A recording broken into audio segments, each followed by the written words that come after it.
ოცნების პროპაგანდისტი უცნობი ამბობს, რომ არც მარო მაყაშვილი და არც გიორგი ანწუხელიძე რუსეთს არ მოუკლავს. გადაცემა კიდობანიდან უცნობმა საქართველოს ეროვნული გმირების ბრძოლა რუსულ ოკუპაციასთან კითხვის ნიშნის ქვეშ დააყენა. პროპაგანდისტის თქმით, მაყაშვილი იმ ხელისუფლებამ მოკლა, ანწუხელიძე კი ამ ხელისუფლებამ, თუმცა რომელ ხელისუფლებებს გულისხმობს არ აკონკრეტებს.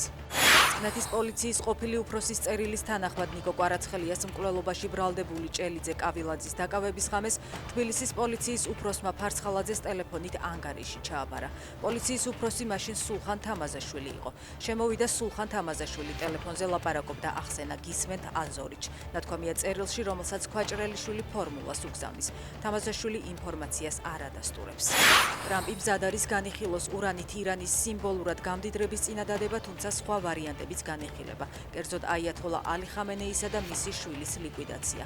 წერს გამოცემა აქსიოსი. ამ ფონზე საერთაშორისო მედია თანამგზავრულ ფოტომასალაზე დაყრდნობით იუწყება, რომ ამერიკამ იორდანიაში მდებარეობს ავიაბაზაზე 60-ზე მეტი სამხედრო თვითმფრინავი განალაგა, ხოლო ირანმა თეირანის გარშემო საჰაერო თავდაცვის სისტემები გააძლიერა. ზელენსკი ორშაბათამდე სლოვაკეთისთვის ნავთობის მიწოდებას არ აღადგენს სლოვაკურ კომპანიებს მიმართავ. იმავე დღეს შეუწყვიტონ ელექტროენერგიის მიწოდება უკრაინას. იმუქრება სლოვაკეთის პრემიერი პუტინის მოკავშირე ფიცო. ის ამტკიცებს, რომ მისი მთავრობა უკრაინას იმაზე მეტად ეხმარება, ვიდრე სხვა ქვეყნები.